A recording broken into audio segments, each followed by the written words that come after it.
Hello and welcome back to Let's Play Wrath of the Righteous with me, Bring It On. I did some housekeeping off camera. I sold everything I wanted to sell.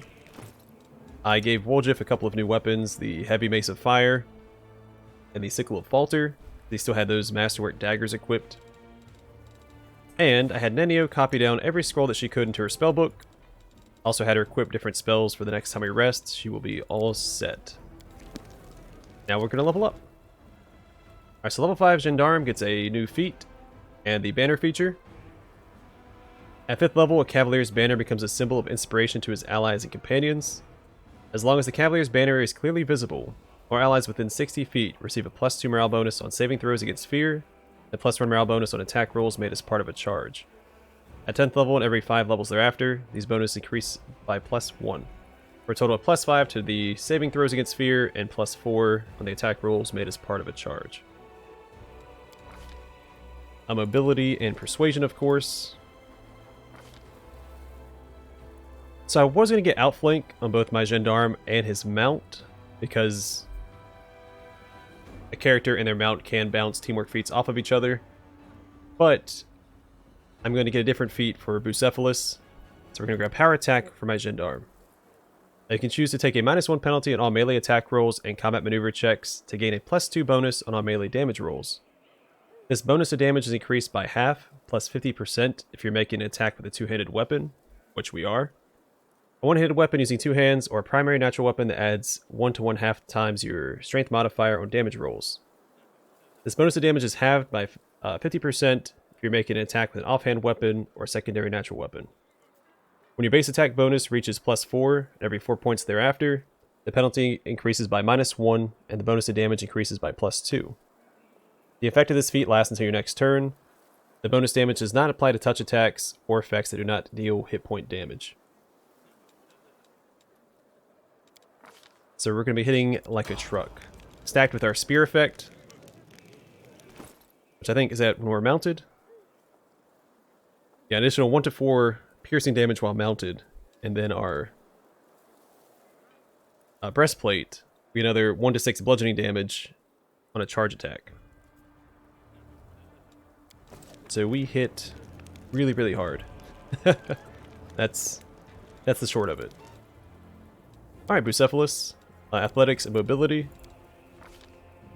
And here we're going to grab the light barding armor proficiency. Your animal companion becomes proficient with light barding. Still a little ways off, but I have some meta knowledge. I know that we'll be coming across some of that in the near future. Alright, Daeran, we have not covered his class yet, so we got to go over all of that. He is a Muse-touched Aasimar, which gives him a +2 racial bonus to Dexterity and Charisma, and a +2 racial bonus on Persuasion and Mobility checks, and can use the Glitter Dust spell once per day. He has the Emissary background, adds Persuasion and Knowledge World to their list of class skills, and also becomes proficient with Rapiers and Bucklers. He is an Atheist. His feat at level 1 was the Selective Channel feat. Whenever you channel positive energy to heal the living or channel negative energy to heal the undead, you do not affect enemies. When you channel positive energy to damage undead or channel negative energy to damage living, you do not affect allies. Then extra channel Oracle, you can channel energy 2 additional times per day. Not a huge fan of the feat, but his class seems designed to just be a heal bot, which is okay. Not my cup of tea, but I see the usefulness, especially early game. In fact, we'll probably be taking him along with us on core just for some sustainability. Wish I could talk today. Alright, so the Oracle class gets the channel ability. You can channel positive energy like a cleric, using your Oracle level as your effective cleric level when determining the amount of damage healed or caused to undead and the DC. You can use this ability a number of times per day equal to 1 plus your charisma modifier. The Oracle proficiencies are proficient with all simple weapons, light armor, medium armor, and shields. Now, I know they could use medium armor. That is it's news to me. He has the Life Mystery. An Oracle with the Life Mystery adds Lore Nature to their list of class skills. We don't have to worry about that until we hit level 20. But these are the spells they get as they level up. Some really good ones in here. Especially Mass Heal. Love that spell. And then cure spells. In addition to the spells gained by oracles as they gain levels, oracles add all the cure spells to their list of spells known. Cure spells include all spells with cure in the name. All these spells are added as soon as the oracle is capable of casting them. So just all the heal spells. Not bad. Then at level 3, he got Safe Curing. Whenever you cast a spell that cures a target of hit point damage, you do not provoke attacks of opportunity for spell casting. Very niche, but again, it fits his class very well. I'm going to round off Constitution here, and then we'll just put the rest of his points into Charisma as he moves forward. Knowledge Arcana, Knowledge World, and use Magic Device.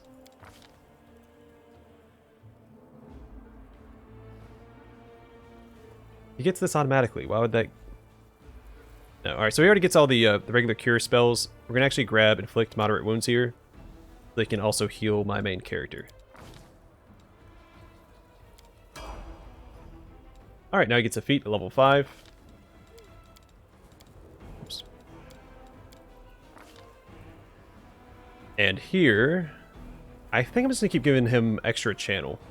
I could give him Weapon Finesse as well, because he has really bad strength.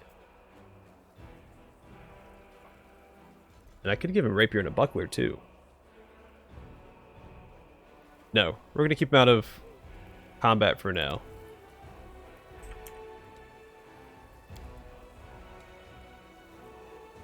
On the fence about this, but we can always respec him later. Not worried about it right now. And Inflict Light Wounds.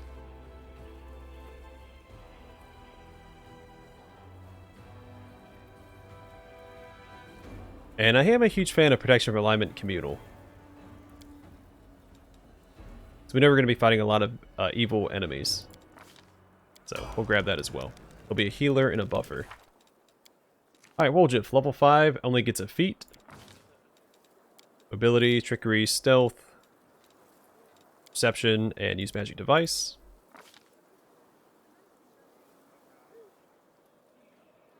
I could go with Weapon Focus, but Accomplished Sneak Attacker is very powerful. Your sneak attack damage increases by 1 to 6. Actually, you know what? Let me go back real fast. How close is he to getting?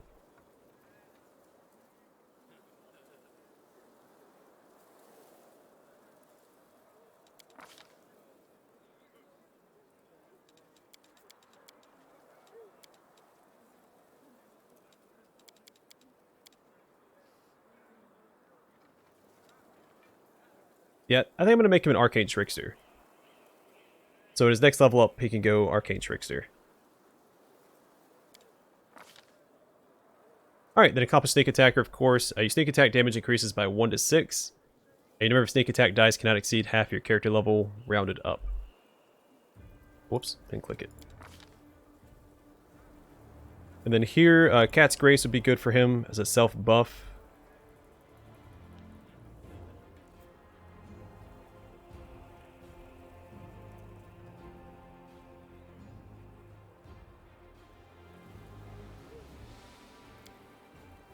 Grab Sense Vitals as well.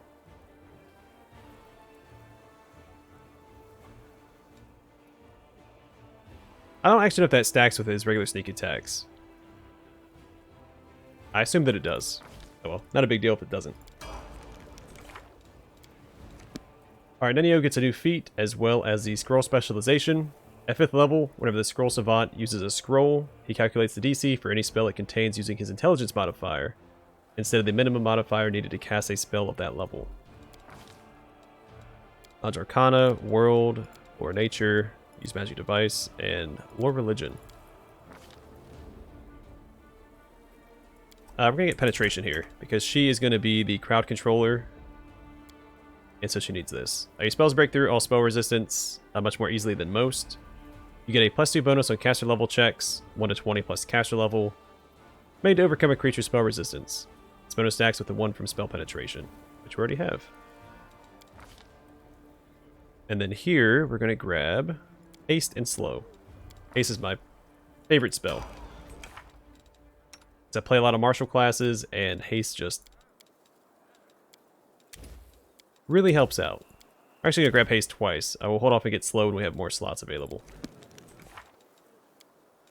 Alright, Ember just gets a feat. Knowledge Arcana and Religion. Use magic device. There we go.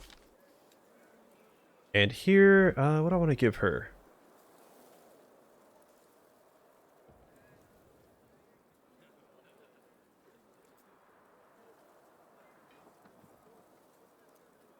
This is pretty good.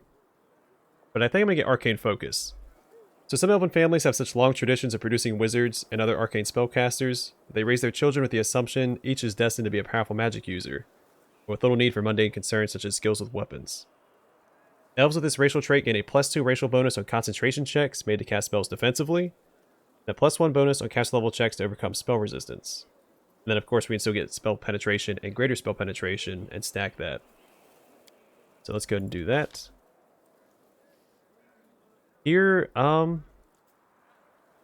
she gets Burning Arc, Glitter Dust. I think she gets like Ray spells, so I think I'm going to grab some more offensive focus things like Snowball. Or Ray of Sickening. Enfeeblement, which one? Get Ray of Enfeeblement instead. Really go all in on the rays. So I'll probably get spell penetration and then weapon focus rays down the road.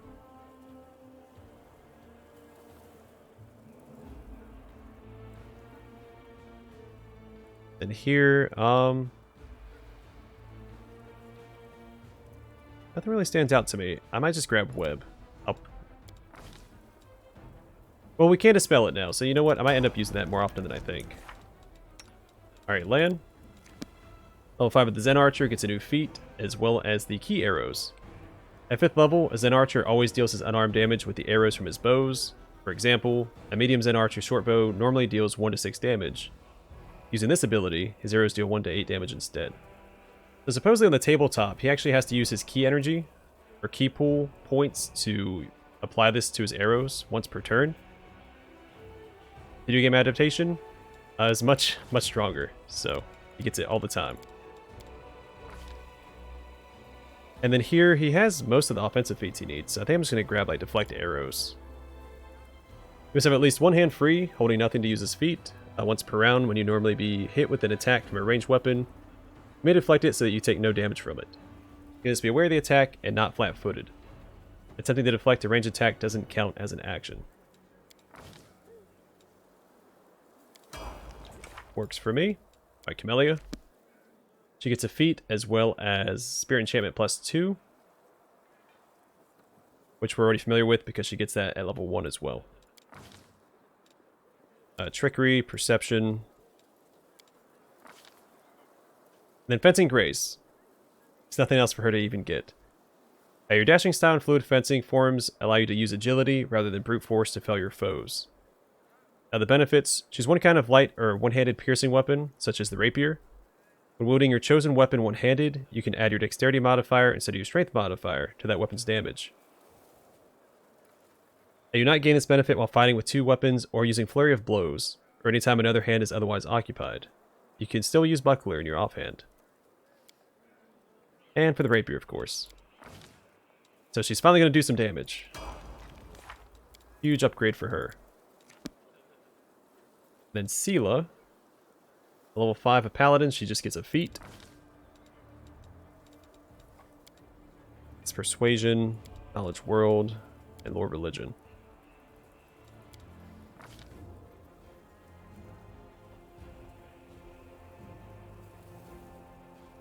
And for her, I might just go ahead and get Blind Fight. The melee, every time you miss because of concealment, you can reroll your mischance percentile roll 1 time to see if you actually hit. An invisible attacker gets no advantages related to hitting you in melee. That is, you don't lose your dexterity bonus to armor class, and the attacker doesn't get the usual +2 bonus for being invisible. The invisible attacker's bonuses do still apply for ranged attacks, however. You also get immunity to gaze attacks. Super handy. Don't know how prominent gaze attacks are going to be in this game, but in Kingmaker, they were a pain in the butt. And by level 15, you should have Blind Fight equipped. And she's going to get Divine Weapon Bond instead of Animal Companion. Upon reaching 5th level, a Paladin forms a Divine Bond with her weapon. As a standard action, she can call upon the aid of a Celestial Spirit for 1 minute per Paladin level. At 5th level, the Spirit grants the weapon a +1 enhancement bonus. Every 3 levels beyond 5th, the weapon gains another +1 enhancement bonus to a maximum of +6 at 20th level. These bonuses can be added to the weapon, stacking with existing weapon bonuses to a maximum of +5. Alternatively, they can be used to add any of the following weapon properties: Axiomatic, Brilliant Energy, Disruption, Flaming, Flaming Burst, Holy, Keen, and Speed. Adding these properties consumes an amount of bonus equal to the property's cost. These bonuses are added to any properties the weapon already has, but duplicate abilities do not stack. The Paladin can use this ability once per day at 5th level, and 1 additional time per day for every 4 levels beyond 5th, so a total of 4 times per day at 17th level. Pretty good stuff.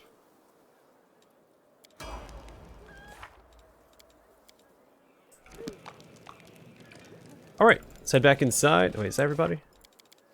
Yeah, perfect. Go inside. There's a couple of things I want to buy real fast, and then we're going to speak to Daeran and the Storyteller. Actually, crap. I gotta get back and talk to Joran.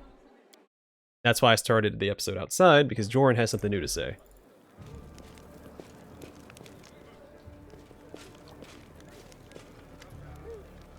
Hello, hello. What can I do for you? If you know who's who in the city, maybe you can tell me something about Count Arenday. I'll tell you, why not? Everyone knows a story, you see. But you could say that I'm the one who found it, in a way. The Arendays are very wealthy and ancient line, and they hail from the outlying areas of Canabris. That's where the Arenday family seat is, along with their ancestral lands. In the past, Mendev was ever feuding with the Sarkoris, or some clan from there was causing trouble. The Count and Countess of Arenday were the ones who would defend the border with their soldiers. The main residence was called Heaven's Edge.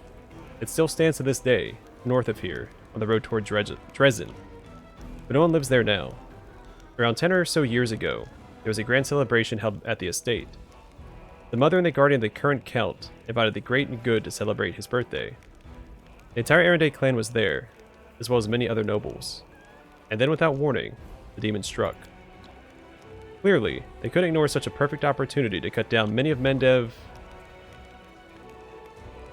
great dynasties in one fell swoop. There's even a chance that the queen herself would make an appearance, for she was related to the Count as well. When no news came from the estate, a troop of inquisitors was sent to investigate. They forced open the gates and discovered a manor full of corpses. They all perished, Joran said sorrowfully. The servants, the guards, the guests, including some of Iomede's chosen clerics and paladins. The demons had unleashed a magical plague, terrifying and strange, likes of which hadn't been seen before, or since. And among all this, was young Daeran Arenday, the only survivor. The Count had a talent for divine magic since his youth, healing magic in particular, and that must be why he didn't die along with the rest. He couldn't explain how he survived the disease. I saw him that day, when they brought him into the city, pale and barely conscious of his surroundings. But that's the story. Since then, Heaven's Edge has stood abandoned, sealed off to the outside world. People are still afraid to go near the place. Alright, now we go inside and buy a couple of things and speak to our new guests.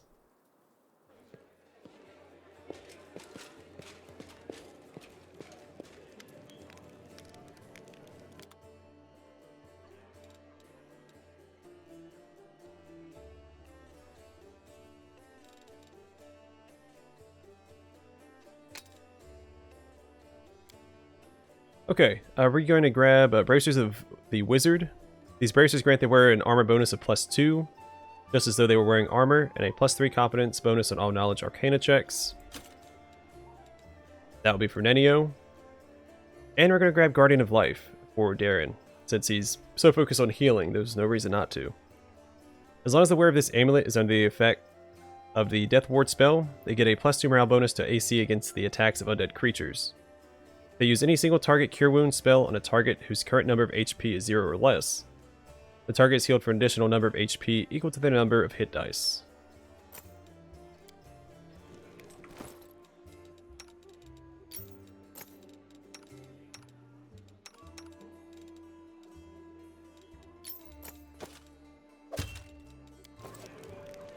It's a little niche, but again, his whole shtick is healing. No reason not to go ahead and just go all in on that. And let's talk to Daeran. The Defender's Heart is a splendid choice for the Crusade's outpost. The very sight of these walls brings back fond memories of drinks and revels. The drinks are really good, by the way. People say that you're deliberately trying Queen Galfrey's patience. Is that true? Does it even matter? All Mendevian high society has declared war on me. They either despise me, or they're trying to steer me back onto the right path. And I'm doing everything in my power to keep them on their toes. I relish the prospect of all the fun this mess and Canobris will bring. Daeran grins from ear to ear. I shall either commission a song about the great Canobris fiasco from a certain talented bard, or confuse the jewelers with a rather tall order. A batch of silver dragon toys with detachable heads. Give me a week. They'll be in every shop in the capital. You should make sure it's really easy to rip the wings off your dragon trinket as well. Kids are going to love it. Daeran laughs. So be it. From now on, you are my muse. I may ask you a few personal questions. You can try. I've heard stories about the tragedy that befell your family. Hope you don't feel obliged to offer me your insincere condolences on this unfortunate occasion. My whole family, my entire noble line, they all died. And demons are to blame. It's not like I actually loved any of my relatives except for my mother, but what's gone is gone. The family crypts are full of corpses, all covered in dust and the shadows of the past. Now, what do you cherish most in life? There are far too many things that I cherish to fit them all into a single conversation. Believe it or not, but I might be one of the most life-loving people you've ever known. Daeran smiles. His eyes are gleaming with something different from his usual impudence and irony. There's a dreamy air about him all of a sudden. I rarely meet anyone who embraces the joys of living as enthusiastically as myself. There are so many exciting and beautiful things in the world. It should be illegal to waste your time on anything you do not enjoy. And I'm not afraid to repeat that to anyone's face. It'd be Discari and his demonic herd. I wanted to say horde there. Or Amade the Lightbringer herself. What do you hate the most? The feeling of helplessness. The lack of control over my own life. Daeran replies without thinking. Then he adds with obvious sarcasm. And onion rings, of course. I murdered the person who came up with those abominations. You don't seem especially keen on helping people, but your knowledge of healing is truly impressive. What prompted your interest in that? You're willing to try out everything life has to offer. You also have to understand how to deal with the consequences. And I'm not talking about a simple hangover, mind you. Do you have any good stories about your past exploits? I've got plenty, but I have to warn you that even the most outrageous debauchery sounds far less thrilling when you're not the one doing the debauching. Still, since you asked, I suppose the worst mess I've ever got myself into was when I staged my own kidnapping. I was once in correspondence with one of the Riverland nobles, the young Lord Labetta. He told me about his days as a hostage to a group of bandits. This made me wonder what it would be like. I thought that it might be fun to set up a little experiment.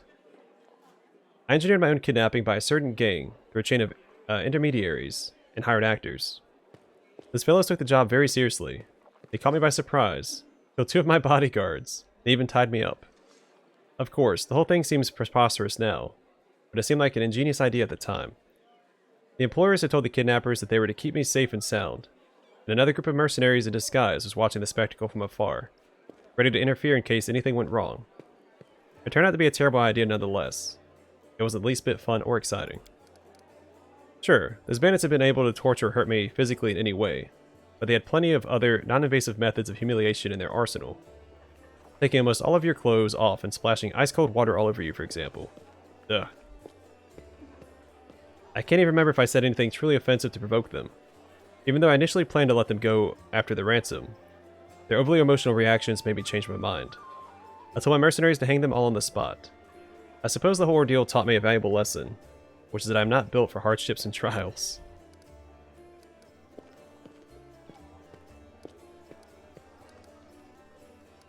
Wait, you just told me that a couple of your bodyguards died during the staged kidnapping. Does that mean 2 innocent people lost their lives so that you could have a bit of fun? Daeran pales a little, but not out of shame. Oh, spare me. It irks me beyond all measure when I hear about the suffering of innocents. He sighs, looks away and continues in a flat, polite tone. Yes, the bodyguards died. Guarding nobles is a dangerous job. They were well aware of the risk. I don't really see a problem with that. Besides, they proved their incompetence. They would have stood no chance against real kidnappers. Yeah, I'd say life's too short not to try out everything you can. At least once. I shall console myself with that thought. That was a stupid story, and now I'll tell you a truly brilliant one. Brother Halroon had always strictly prohibited any public celebrations in Canabris, and he always picked on me for my lack of respect for the fallen and whatnot. His grumbling annoyed me so much that one day, I drove 4 barges into the city harbor and set up a celebration on their decks. The ships on the river didn't fall under the prelate's jurisdiction, you see. All he could do was snarl at me from the embankment. I for one did not forget the old boy. The main attraction of the festivities involved an inquisitive Iomedae, dancing and roasting beautiful witches on illusory bonfires, taking off his clothes with every new victim.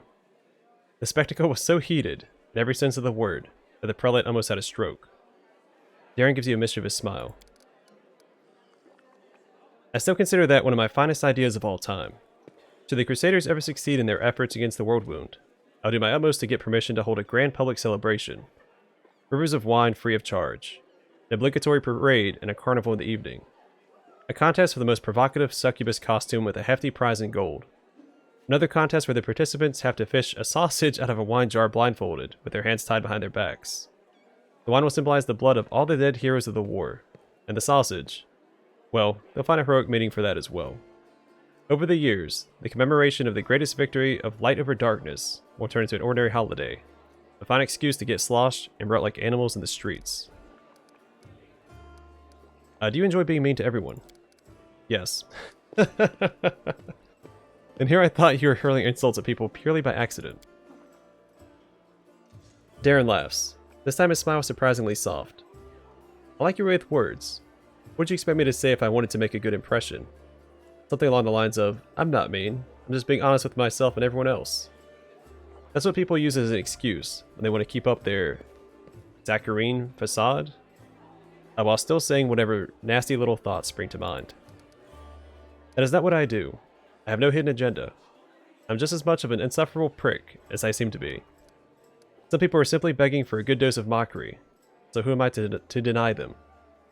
I don't give a darn if anyone holds a grudge against me, which is why I don't even try to avoid it. I have no more questions. I hope this conversation was at least the slightest bit amusing. I'd like to talk about life in Mendev and the Crusade.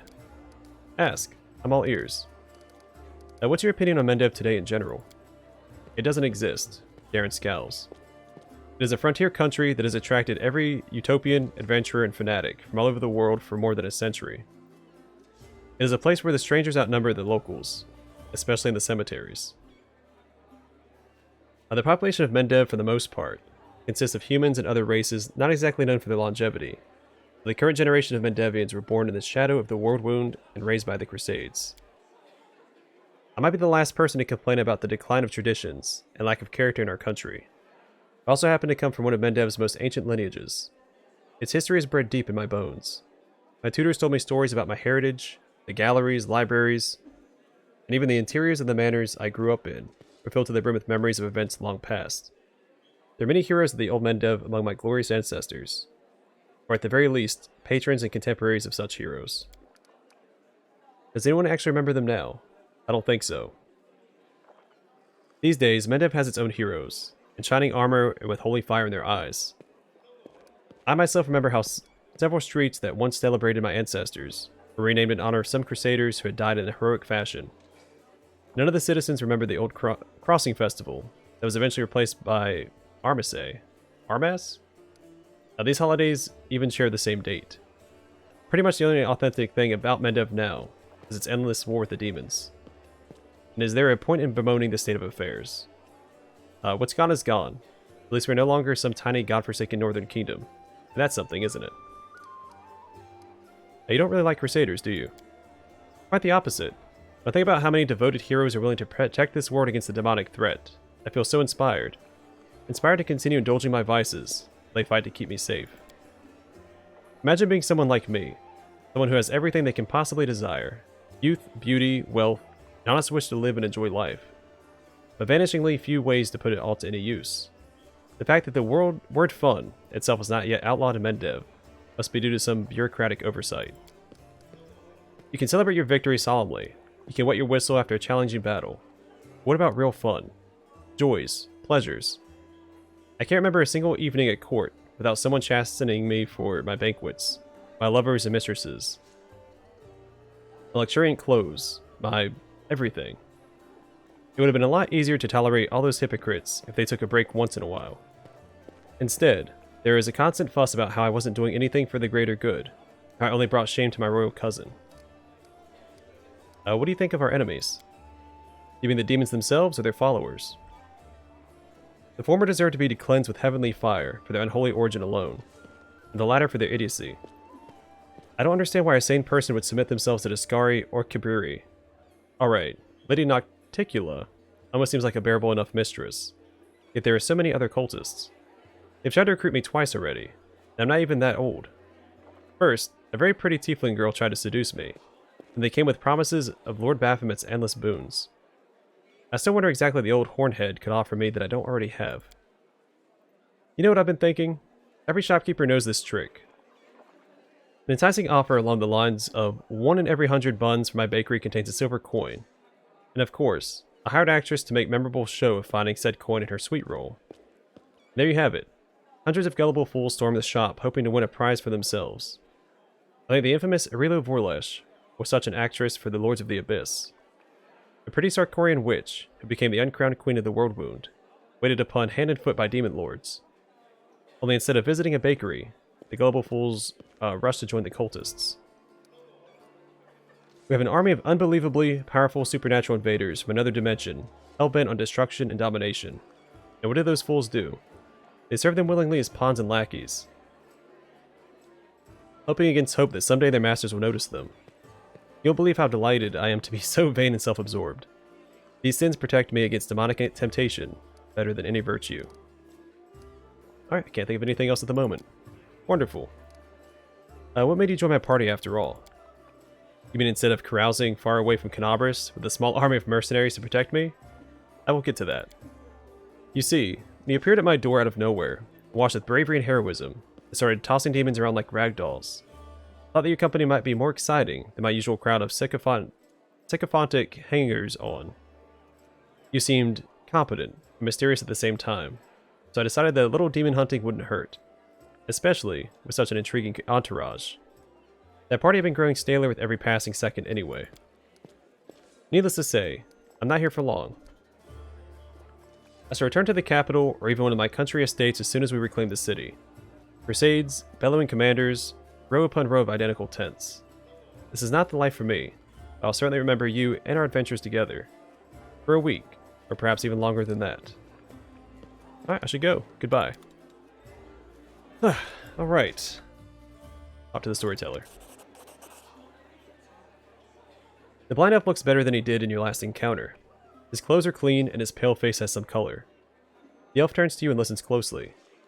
Is that you, my savior? I recognize your footsteps. Determined footsteps befitting a determined person. Allow me to thank you again for saving me. Please accept this humble gift as a token of my appreciation. The elf hands you a small black ring with 2 scarlet runes on it. Aerith has explained why you're looking for me. I warned the authorities of Canabris that the local wardstone had been desecrated. They waved off my warning and paid for their inaction. I've examined many wardstones, only in the one guarding Canabris did I sense a flaw, a spot of corruption inside. A vulnerability the demons will surely use. They're able to spread the blight inside the wardstone, corrupt it, and make it their weapon. It frightens me to think what will happen. What it will be capable of. The wardstone must be destroyed. Who are you, and why did they let you examine the wardstone? The elf smiles faintly. I'm the Storyteller, just an old elf, and a bit more. I'm old even for an elf. I've seen many things and have been to many places. And not so long ago, I witnessed the making of a young kingdom in the Stolen Lands, led by a remarkable and promising individual. My advice on the complicated matter of conquering those lands proved useful to that leader. This is not uncommon for me. Some seek my advice or services, and I don't refuse. This is how I acquired my reputation as an old vagrant who's never hurt anyone, stayed out of other squabbles, but sometimes gave good advice. I had a few friends in Neresian who vouched for my integrity. This is why my humble request to be allowed to see the wardstones was granted. I visited all of them, Only found cause for alarm in Canabras. Do you wield some special magic power? Some instinct? The storyteller chuckles. Yes, to a certain extent, but it is more of a gift. I can see the past, stories that have happened. I touch an object, shreds of its owner's memories are revealed to my mind.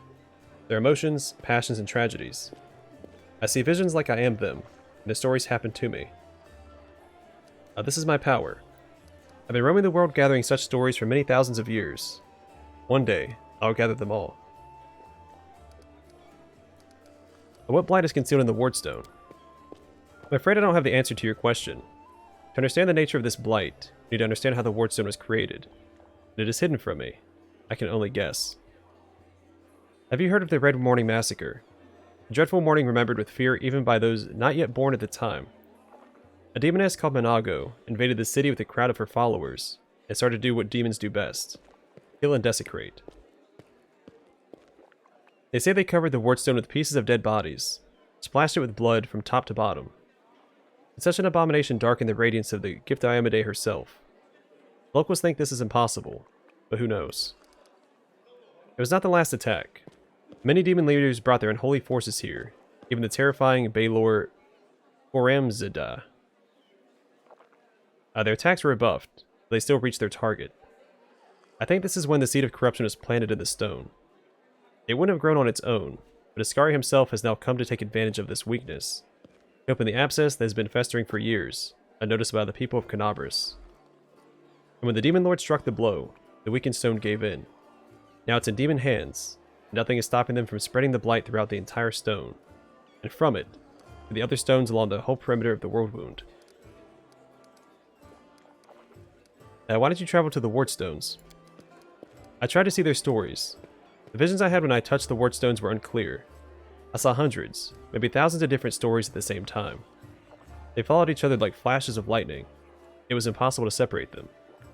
I couldn't understand where one of them ended and the next began. I've heard you, Storyteller. In that case, we must make every possible effort to destroy the corruption.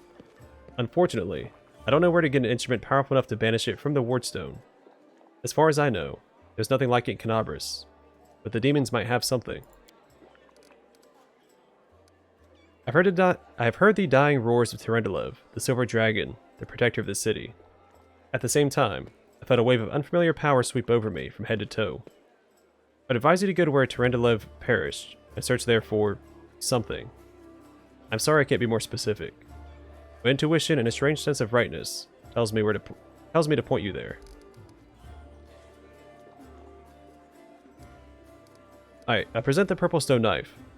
I found it in the square where Tyrendelev perished. What do you make of it? The storyteller reaches out and says softly, "Even from here I can feel strange energies emanating from this object. If you don't mind, I will examine it, using my method. I'll try to see the past of its owner, their emotions, and shreds of their memories. Maybe it'll help us better understand what we were dealing with." The storyteller touches the knife, his fingers clamping around the hilt with a hungry, masterful grip. His face contorts into an evil grimace, his voice disgustingly raspy. Hunger. My many legs bring me into the lair, my mother's feasting hall.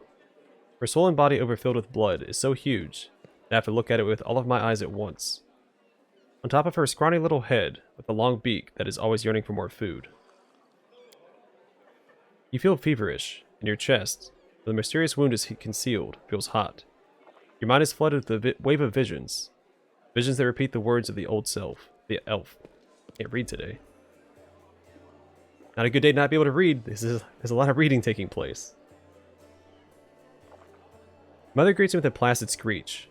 Stupid, greedy wretch, whose only achievement is my birth. A creeping, wingless creature. It's your fault I have no wings. A symbol of greatness. A birthright I should have received from my mighty father. Mother points me to a crowd of whimpering subjects, suggesting I fortify myself with their pathetic flesh. Not today. I summon my spawn, and they fly to me, enveloping me in a teeming cloud. Like dark buzzing wings, they unfold behind my back and lift me up. Mother has always been stronger, but she did not expect this. I dive on her and rip her limp, bloated body with my claws. Ichor splatters the bone spurs of my heels. Foot spurs my heels sink into their flesh. I clench her pitiful, tiny head and tear it off along with the shreds of meat. Victory. I am the strongest. I am the son of my winged father. The elf grimaces with distaste. His voice becomes normal again. Falling. Stories like that are the most difficult ones to keep with me. Did this knife belong to a demon? Storyteller opens his mouth to answer, but a sudden spasm crosses his face. A new vision, a much stronger one, engulfs the old elf. The malevolent undertones vanish from his voice as it grows more determined and tired. Even looking at the wardstone is difficult. Despite the corruption nesting in it, it still has an aura of strength. Your fingers clench the stone hilt so tight it hurts. A little spot on the flawless surface of the wardstone draws your attention. It looks like a butterfly. Corruption in the guise of something utterly harmless, but it will grow. You swing and stab the butterfly with the knife as hard as you can. Your fingers cramp painfully. A howl invades your ears. Light. White light everywhere. The stone knife falls from the old elf's hand. Out of breath, he drops to his knees. He is trembling, the terror on his face so unlike his usual dignified manner. What was that? That was not the past. That was something that is yet to happen, or rather might happen. One of the roads to the future. In one of the possible futures, this item will help you cleanse the wardstone, or to destroy it. You feel longing to take the stone chisel and plunge it into your chest, right into the wound that is opened up in it. It's hard to resist this feeling, but at the last moment, your self-preservation instincts take over. You manage to keep control of your own hands. The old man stands up. He looks completely stunned. Never before has anything like this happened to me. But how? I'm not an orc or a prophet. Or is this another riddle from the past that has caught up with me? I must find out. Seeing stories that have happened is one thing, but seeing stories that are yet to happen. I don't know why this is happening now, but there is one thing I'm sure of. This is not a coincidence. This is a sign of coming changes. Great changes. I shared your vision, and this knife tempted me. Did you see what I saw? This has never happened before. Could it be the magic of the object that you brought me? I sense dark energies in it that can cloud and charm the mind. Be careful with this item. It may have tried to influence you, but you managed to overcome its power and subdue it. Or perhaps something else happened to us. Something we don't yet understand. Can you see the future? I don't know. Obviously I can, but nothing like this has ever happened to me before. Future never opened its secrets to me before I met you. Gods, who are you, and why have our paths crossed? I feel this is not a coincidence. Something momentous is happening. Destiny is pushing us towards something, but what? Questions without answers. I swear, this morning I couldn't have imagined what awaited me. Maybe it's the knife that gives you the power of divination. This knife is a powerful artifact. I feel that its power is of a different nature. No, I felt the same as I do when I tell the past. This is my gift, but manifested in a completely abnormal way. Is what you saw destined to happen? No, the future is not set. It used to be, a long time ago when the god Eridan guarded Galarian. But not now. Prophecies do not come true, or they do, not the way they were supposed to. I only saw one version of the future, one of the paths leading to it. But the choice has not been made. Our destinies are not set in stone. Who were you in your vision? I don't know. Someone strong and desperate enough to resort to extreme measures. Felt that what I was doing had to be done. Your powers are amazing. A few minutes ago, I would have agreed with you. But the thing that has just happened, it disturbs me. My gift has never manifested like this. Something has changed. These changes frighten me. Now remind me, why is it so important to cleanse the wardstone of corruption? I've examined many wardstones, but only in the one guarding Canabras did I sense a flaw, a spot of corruption inside. Did I read this already? No, this is new. A vulnerability the demons will surely use. They're able to spread the blight inside the wardstone, corrupt it, and make it their weapon. It frightens me to think what it will be capable of. The wardstone must be destroyed. I've heard you, Storyteller. We must do all we can to cleanse this corruption.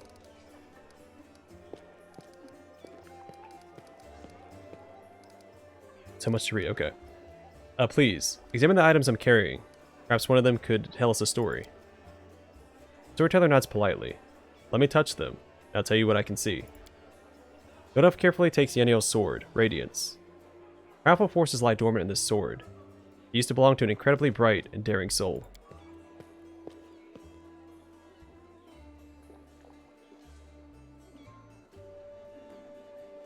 The storyteller's hand runs carefully over the scale, but that it has still not lost its shine. Proud Terendelev, protector of Canabris, you devoted your life to serving people. Your death is a great loss. But maybe I'll be able to find out something about you that is unknown to your many admirers. The storyteller's hand touches Finian. What a peculiar weapon. I sense intelligence in it, but it seems dented. Ha ha ha. Grandpa Elf, watch where you're poking your fingers. It tickles. The storyteller fiddles with a fragment of a gold buckle. An old thing, created long ago by divine will, but the power that gave birth to it is lost in the darkness. However, the relic still lives on, though it has changed. I wonder what secret it is hiding. Would you like to know it? Bring me 5 vials of magic essence. Now revive this object, and with it, story. The elf looks at you with unusual impatience. Shall we? I present the stone knife. Tell me about its previous owner.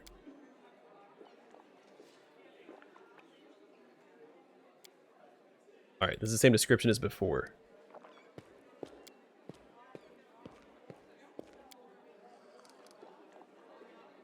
Alright, I present Radiance. What do you see in its past? The storyteller touches the blade with his finger. Sadness rings in his voice. Dresden is doomed. Demons attacked right when we lost the protection of the Sword of Valor. My city, my bastion of hope. We built you as a symbol that the lands mutilated by the Abyss could still be restored to mortals. Now you are perishing. There's nothing I can do. We retreat. No, we flee. A frightened crowd rushes out into the night through the southern gate. They are chased by the angry house of demons, killing the last defenders of the citadel. My heart goes out to them, but I'm still standing on the wall. I'm covering the retreat. Demons do not attack. They seethe around you, fall from the sky, strike from all sides at once. They can't be stopped, but they can be distracted. I run to the upper floor of the gate tower. Radiance glows with the golden light in my hands.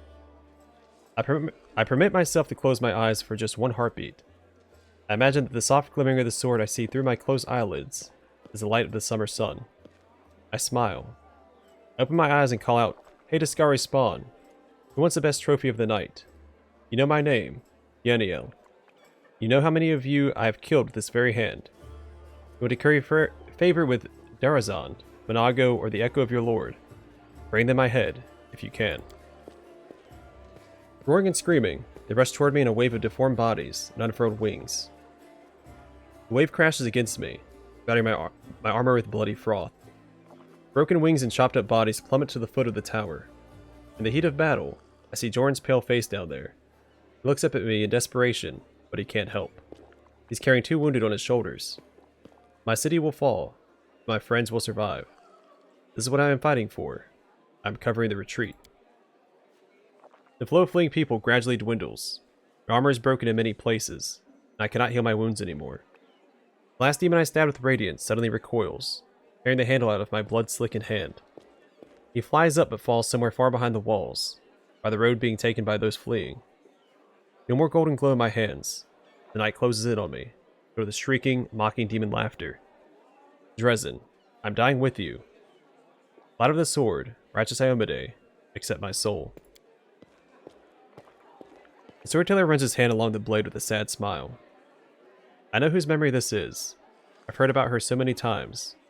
Yeniel was a true crusader. Touching her memories is so cleansing. Do you see the future of this sword?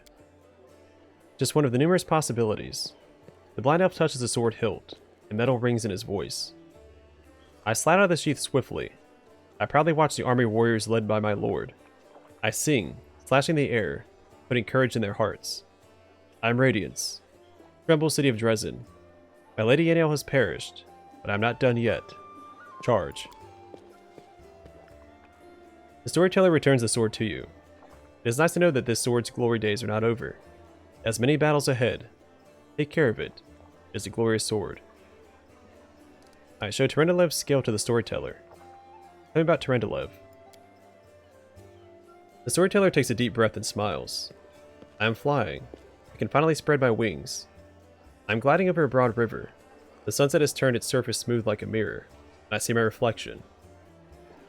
It is as if another silver dragon is rising to meet me from the depths. But what is it? The scales on my chest are black. The darkness is spreading over my body. I wake up. The clear sky sways above me, blazing with heat. I am in human form. The red dust of the wound clings to my cracked lips.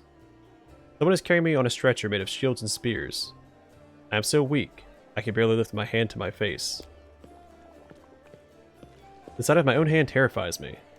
It is black, and the skin glistens like scales melted by fire. I probably ought to cry. I can only feel hatred and nausea. All these people around me, out of sympathy for them, did I choose to leave the mountains. I gave up my flights over rivers. I went to the demon's lair. They don't have a scratch on them, but I am infected with foulness. It's not fair. My life is more precious than their pathetic existence. Oh, how I hate them in this moment. Then I suddenly feel shame. No, these are not my thoughts. Crusaders carrying me are good friends, are my good friends. I'm glad they did not suffer, but I hate them and myself so much. Pain and hatred pierce me all at once. It's all because of them. All because of them. Someone walking beside me touches me, talks to me, but the only thing I hear is, your mentor. He will come. He will help. And I lose consciousness. The Storyteller takes a deep breath, exiting the vision. Such hatred from Terendilev. Wasn't she on our side? Terendilev has come a long way. Her unit was ambushed by demons once, and she was infected with foulness. The Terendilev you met in Canabras had gone through many trials, regained her former purity. What happened next? The Storyteller puts his hand to his forehead. Sometimes the past can be as vague as the future. We all know how Terendilev's story ended, but the beginning is hidden from us. Maybe if you find something that used to belong to her, we'll know more about her struggle. I got a new quest. However, no matter what we learn, remember, her soul, the soul of a true dragon, overcome every obstacle, endured every torment. She was able to purify herself, for dragons are truly powerful, not only in body, but in spirit too. Show Finian. Tell me what you see. Hello, Grandpa Elf. The Storyteller carefully takes Finian from your hands. Hello, Finian. He closes his eyes and takes a deep breath. His face contorts into a painful grimace. I'm coming to again. How long have I been here? They kept me in a cage for 3 days. I know this because 3 times the light under the door disappeared for a long time. Then they chained me to the table and the bladesmith. Everyone calls him the bladesmith. He placed a device with a jar over me. It feels like I'm being fried. At first I tried to break free, but I got tired. Then I screamed. But now I've lost my voice, though the pain is burning right through me. The Storyteller stops. His voice changes, becoming more frightened. I think I lost consciousness again, but when I woke up, the pain was gone. I wasn't tied to the table anymore. I was standing near it. Someone else was lying on the table. A burned corpse covered with black crust. The master took out a handsaw and was sawing off his hand, in a very focused way. I should have run back then, but I couldn't for some reason. This burned corpse had a symbol on his belt, just like I do, an eye and a star. My favorite belt, a good one.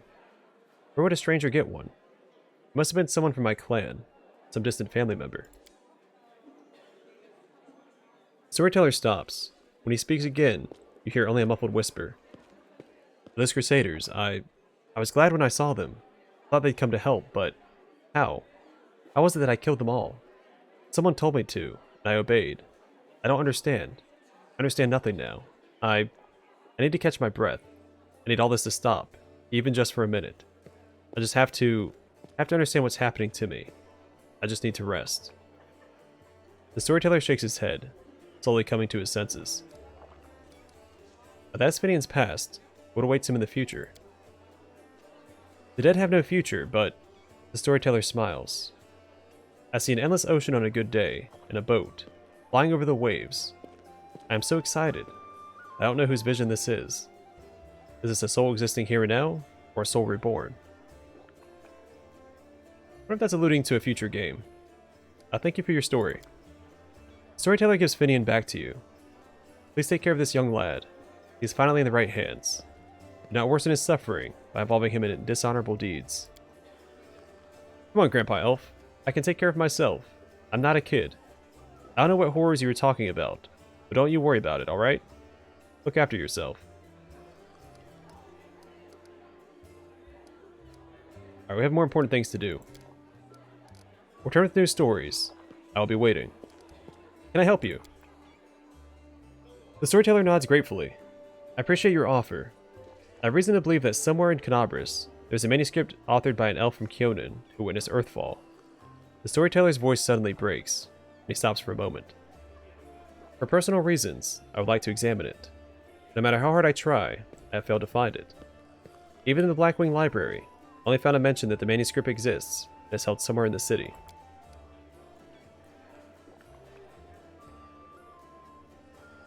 I assume it's stored at the Great Garrison. They wouldn't let me into the archive when I visited. All those crusaders were nervous about the strange blind elf interested in their secrets. It's understandable. The crusade naturally made them a little paranoid. Now the Great Garrison has fallen into enemy hands. I'd be grateful if I could see the manuscript. I found a page that might interest you. Storyteller carefully takes the page from your hands. His fingers touch the ancient letters gently, examining them lightly, following their lines. I see myself. Young, energetic, able to see. Oh gods, I found the key to my past. Finally, I'll find out what my own mind has been hiding from me. Elf's expression becomes withdrawn. The wrinkles on his face soften. Thank you, Don Quixote, and please, follow me to my story. Let us embark on this journey together. The storyteller inhales sharply a few times and begins his story. They are leaving. The people of Kionan faced the coming Earthfall and admitted that they were incapable of handling this disaster. Proud rulers, artful crafters, brave warriors, wise mages, and skilled healers. All of them hurried to the gate to Sovrian?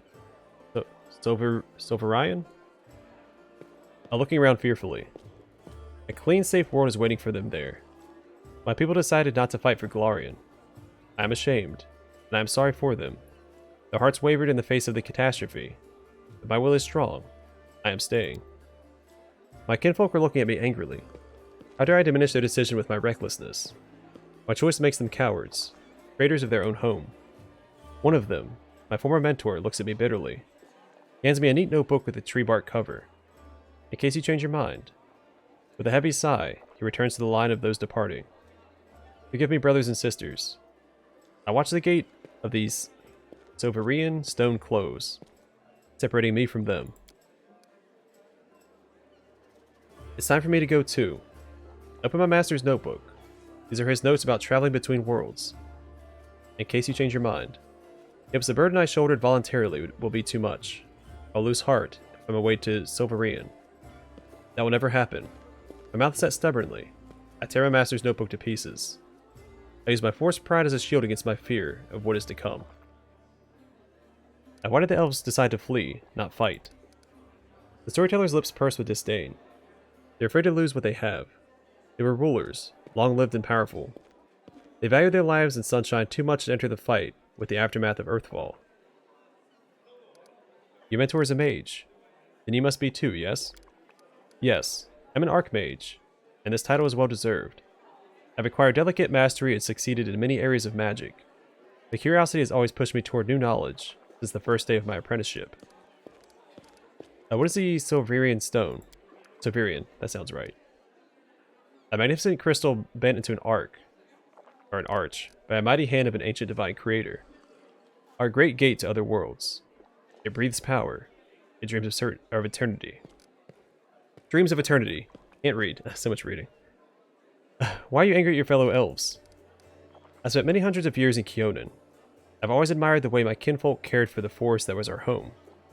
But the rest of the world seemed to mean nothing to them. But I love Golarion. All its places, all the forms it manifests in. I traveled widely, and then came home and told my kinfolk about my travels. But they weren't interested. They only cared about Kionin.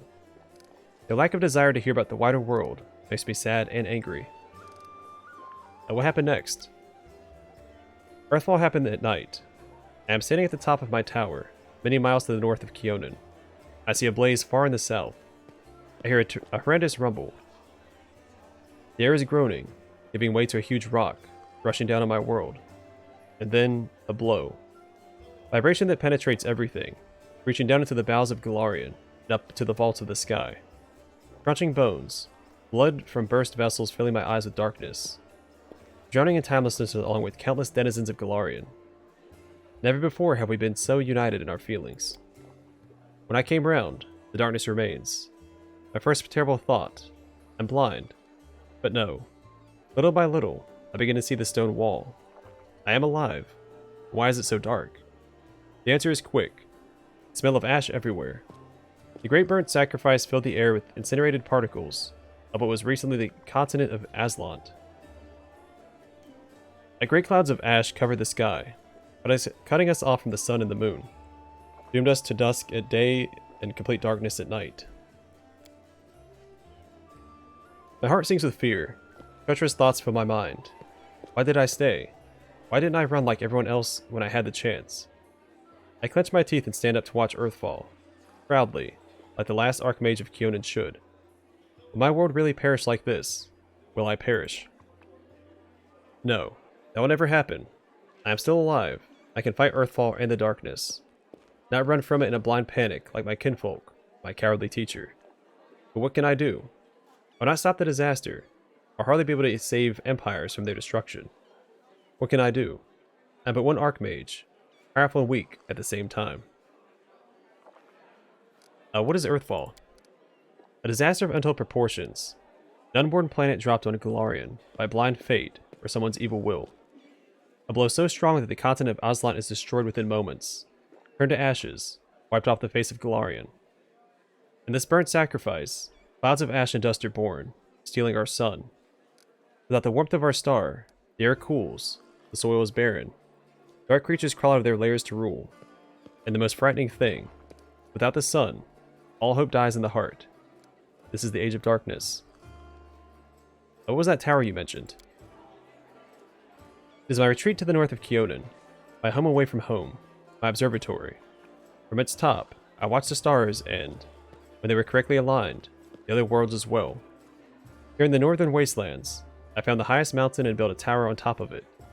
On clear days I could see the mist over the lake of mists and veils in the east. That's how high I was. Now what are you going to do next? I don't know. I need to think. My opponent, Earthfall, is much stronger than me.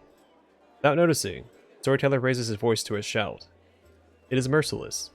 It does not simply destroy life, it kills an era, and in the greatness of Golarian civilizations. They will sink into oblivion, be forgotten as if they never existed. I need to think. The elf suddenly winces, and is silent for a few moments as he calms his heavy breathing. Forgive me. I should have raised my voice. This story is much harder than many before it, most likely because I played the main role in it. It's so strange to see myself, feel the emotions tearing me up inside, those that I felt a long time ago, and not remember them. It's like I split, became both the storyteller and the main character. Too bad the story ended at that moment. Please, if you find other pages covered with ancient elven writings in your travels, bring them to me. I might be able to shed some light on my past. We'll find out how my story ended, perhaps even why I forgot it. I'll tell you about Earthfall. Alright, we've already read all this.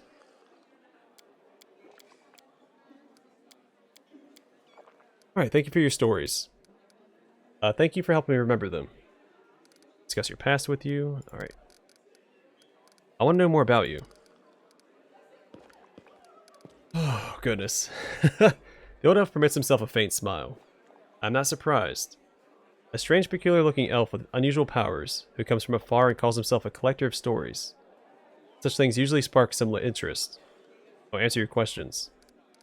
Who are you, and where are you from? Before I would have said that I was a blacksmith from Kionin, who lost his sight and then found his true calling in a new craft. that of a story collector. But I have lately begun to suspect that those words are no more than a lie. The old elf chuckles sadly. It's quite the irony. Never thought I'd have cause to complain about my memory. It holds the stories of the entire world, but I've noticed more and more alarming signs recently. I encounter ancient stories and see myself in them. I don't remember those events, but stories cannot lie. So it means that my memory is lying, and I intend to get to the bottom of it. I'm looking for proof that my visions are true, or for the reason why my past has been hidden from me.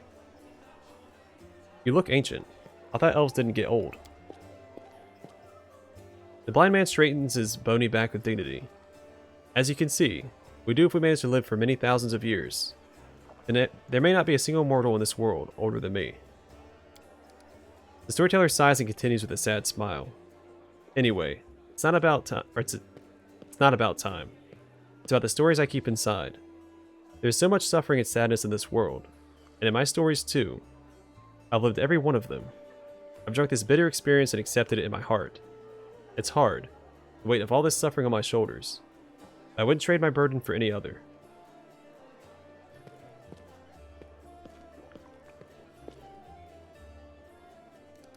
Where did you get your strange powers? The storyteller shrugs. I've always got along well with things. I used to be a blacksmith, that I know for sure. I've always felt the essence of things, their spirit. For as long as I can remember, I've always been able to feel the traces of memories and feelings left on things by their former owners. I don't know where this gift comes from. Maybe, having taken my sight, the gods granted me another sense. How do you see into the future? I cannot say. Such visions are new to me. My instinct has always worked toward the past, not the future. Some things change. Everything changes. So do I. Perhaps right now the stories that are yet to happen are more important than the ones that have happened already. Why did you come to the World Wound? Searching for the truth about my real past has brought me here. I saw myself in other stories. In them I was called the Elf in the Tower. Now I'm looking for this tower. My tower. Everywhere. I've been to many places. I've visited islands and deserts, but I haven't found it. There are very few uncharted territories on my map. The World Wound is one of them. How do you collect stories? The same way a court philanderer collects his conquests. The way a healer has a personal cemetery of patients he failed to save. The way every person, including you, has a box of secrets, most precious experiences deep down in their soul that no one is allowed to touch. The world is not made of things or matter even. It's made of stories. They move from the past to the future, piercing our world at the point of here and now. They give meaning to everything. They are the meaning. Everything else is only the setting required for stories to exist.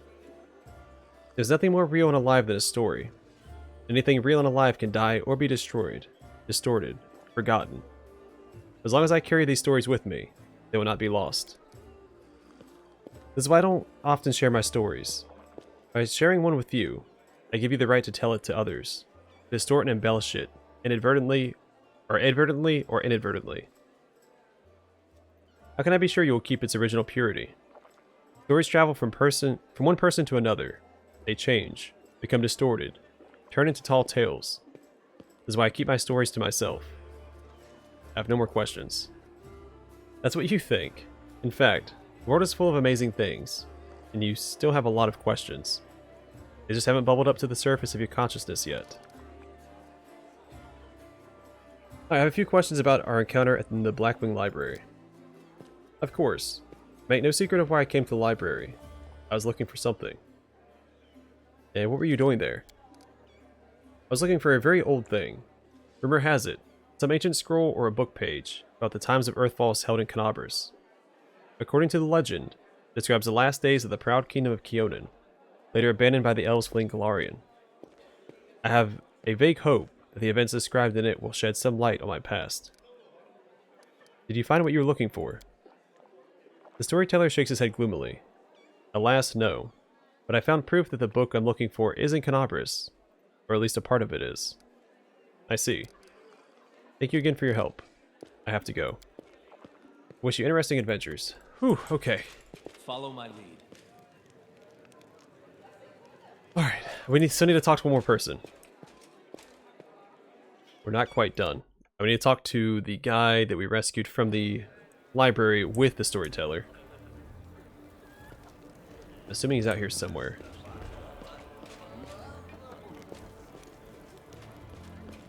There's Ramian. As it should be. Brawny tieflings. There he is.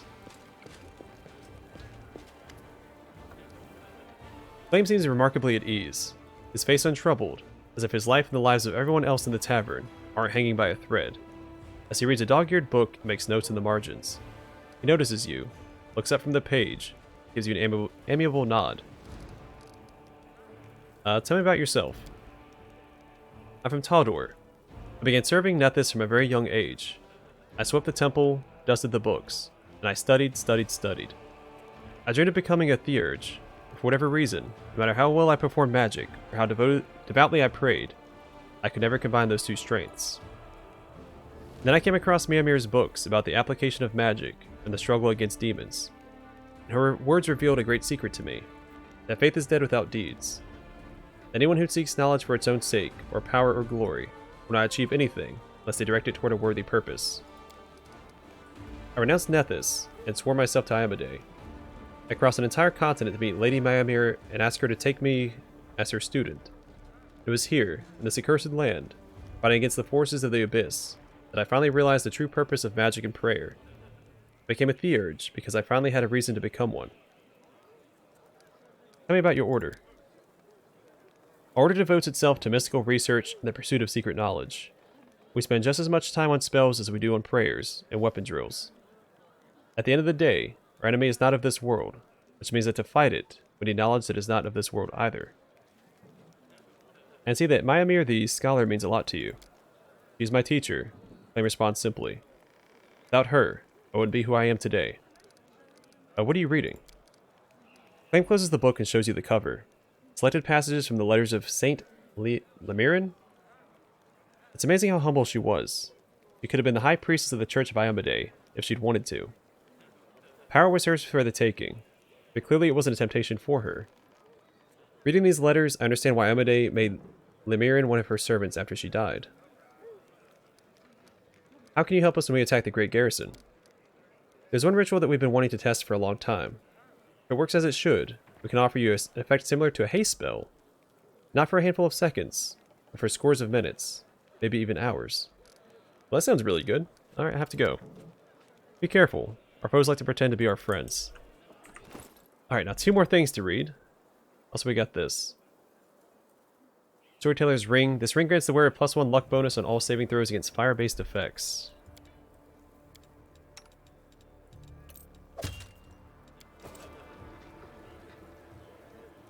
Oh yeah, 2 more things to read, and then we're done. I want to read the 2 books that we found last episode from Perception Checks. My Company of Worn-Out Words, Songs of a Crusader. Collection of ballads composed by a bard who fought in the Second Crusade. The first songs are brimming with swaggering optimism, but as the collection progresses, the texts grow darker and more obscure as the despair and madness slowly take possession of the bard's mind. Mymir's annotated one of the verses. Long dead fingers are black as stone. The forbidden tree stretches out its branches to me. White pebbles dog my steps. 1,000 piercing eyes on hoar-frosted ground. The winter sun's rays caress the runes. Ancient symbols burn on hardened bark. Secrets crusted over with white lichen. A white fog steals over my weary mind. Myamir's handwriting. A note reads, Tree, Runes, Stone Book of the Druids of Old Sarkoris is... Stone Book of the Druids of Old Sarkoris here.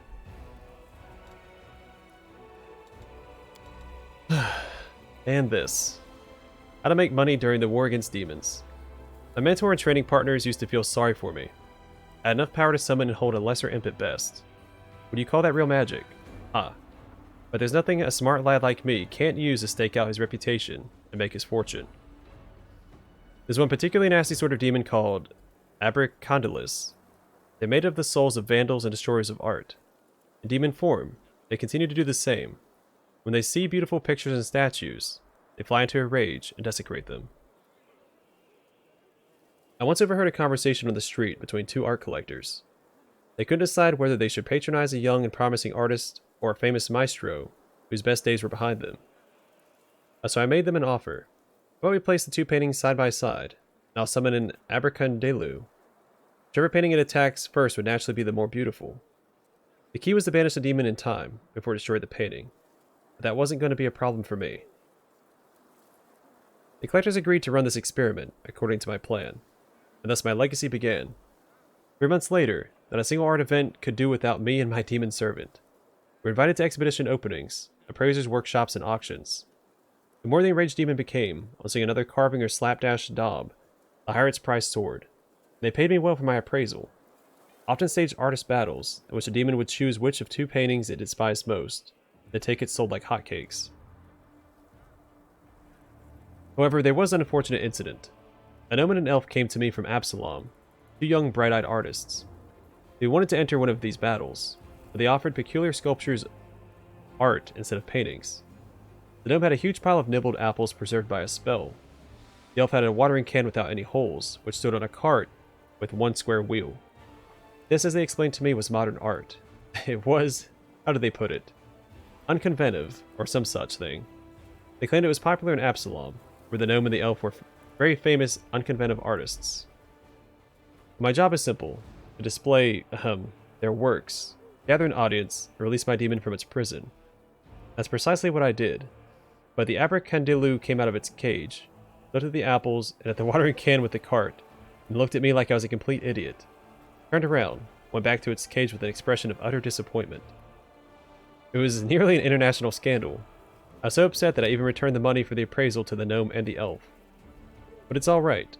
My business still thrives, even without the Absalom clientele. Meanwhile, where are my more talented fellow apprentices? Half are still crouched over books learning what they can. The other half went off to those ridiculous crusades and perished. They never considered that demons can be used to make money, and a lot of it. I think I'll soon buy myself a little palace, and cover its walls with the works of all the most famous artists. Ah. Okay, that was a lot of reading. We're going to call it here. Next episode we will rest and start the next day and continue exploring. Thanks for watching. I will see you guys in the next one.